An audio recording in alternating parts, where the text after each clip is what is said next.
Mon mari et moi, nous vivions dans une maison en bois. Aujourd'hui qu'il a de l'argent, il ne veut plus me sentir. Story time. Je connais, hein, c'est Steph, créatrice de la marque Minceur et Ventre Plat Jungle Tea. Donc, si tu as besoin de perdre du poids ou du ventre, va choper sur le site ou contacte-moi.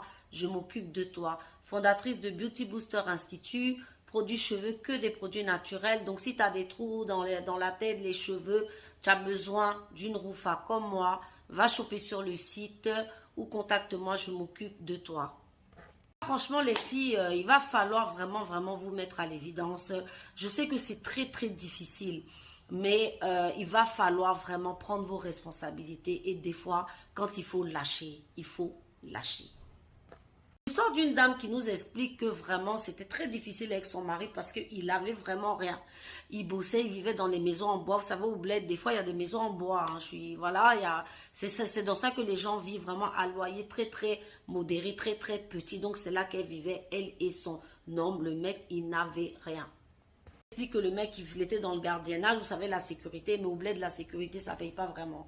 Donc, elle vivait là-bas avec le mec et tout, et elle a décidé de se battre, en fait, puisque elle avait, voilà, des petites relations, de voir un petit peu de son côté, s'il pouvait pas passer un concours peut-être de police, ou un concours, en tout cas, vraiment de la fonction publique pour rehausser un peu son niveau. C'est ce qu'elle a fait.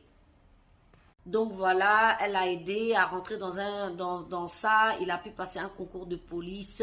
Et bizarrement, dès qu'il est rentré justement dans la formation de concours de police, il a quitté son boulot de gardiennage. Donc ce qui est encore plus dur pour eux parce que vraiment, il n'avait vraiment rien. Il s'est complètement, soi-disant, selon lui, investi et tout dans le boulot. Et le gardiennage, il a mis vraiment à côté, donc il n'avait rien. Et c'est elle, en fait, qui se battait, qui se débattait pour pouvoir faire tenir le foyer. C'est ce qu'elle a fait. Elle a fait tenir le foyer. Elle vendait des oranges, des petits trucs. Vous savez, au bled, voilà, on peut se débrouiller, faire ses petits machins. Donc, c'est ce qu'elle faisait pour faire tenir le foyer. Voilà que le mec, il a eu son diplôme. Il a été intégré dans une école de militaire ou de police. Enfin bon, il a eu son diplôme et il était intégré dans la fonction publique. Voilà que dès qu'il était intégré, le mec a commencé à sortir, coucher, voilà, aller de gauche à droite, jusqu'à il a rencontré une fille.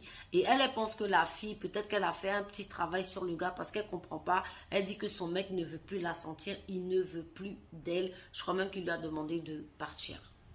Là, aujourd'hui, elle est complètement désemparée. Elle vient vers nous pour nous demander quoi faire parce que vraiment, elle est désemparée. Elle se dit que, voilà quoi, sa vie, enfin bon, elle est vraiment dans la tristesse, vraiment dans le trou. Et elle vient demander des conseils. Donc moi, je suis la première à te donner un conseil.